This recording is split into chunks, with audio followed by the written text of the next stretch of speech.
আশাকর্মীরা আপনার বাড়িতে এসে দিয়ে যায়, তাহলে আপনি কিভাবে ফিল আপ করবেন চলেন জেনে নিই। প্রথমে আপনি যে ডেটে ফর্মটা জমা দেবেন সেই ডেটটা আপনি এখানে লিখবেন। তারপরে আপনার আধার কার্ড নাম্বার, আবেদনকারীর নাম, রেশন কার্ড আগে থেকেই লেখা থাকবে।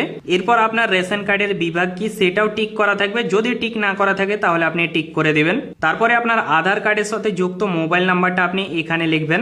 এরপর আপনার ঠিকানাটা যদি আগে থেকে লেখা থাকে তাহলে ঠিক আছে, যদি না লেখা থাকে তাহলে আপনি লিখে দেবেন। তারপরে আপনার জেলা, ব্লক, গ্রাম পঞ্চায়েত সমস্ত কিছু আগে থেকে লেখা থাকবে। এরপরে এখানে আপনার পরিবারের প্রধানের নাম লেখা থাকবে, তো আপনার পরিবারে কজন সদস্য আছে আপনি সেটা এখানে লিখবেন। তারপরে আবেদনকারী যে প্যান কার্ড নাম্বারটা আছে সেই প্যান কার্ড নাম্বারটাকে আপনারা এখানে লিখবেন।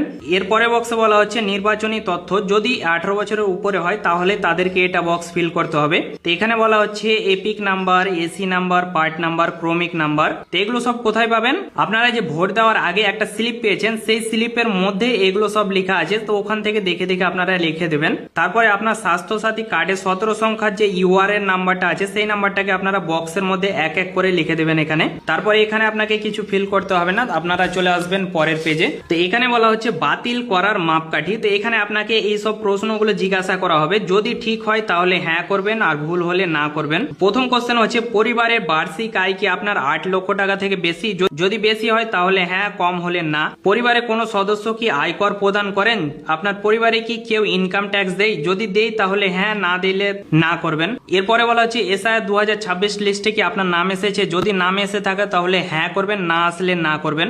এরপরে কোশ্চেন হচ্ছে আপনি যদি ভোট কেটে থাকে আর আপনি যদি ট্রাইব্যুনালে আবেদন করে থাকেন তাহলে হ্যাঁ করবেন, না করলে না করবেন। তারপরে কোশ্চেন হচ্ছে আপনি ট্রাইব্যুনালে আবেদন করেছেন, আপনার নাম এখনো সিএএ তে পড়ে আছে, যদি থাকে তাহলে হ্যাঁ, না থাকলে না। এরপরে বলা হচ্ছে আপনি অন্নপূর্ণা যোজনার তালিকা থেকে কি আপনার নাম বাদ গেছে? তো এখানে আপনি নো করবেন, কারণ আপনি ফর্ম ফিল আপ করেছেন, আপনার টাকা ঢুকবে কি ঢুকবে না ওটা তো পরের কথা, আপনার নাম আসবে কি বাদ যাবে, তাই আপনি এখানে নো করবেন।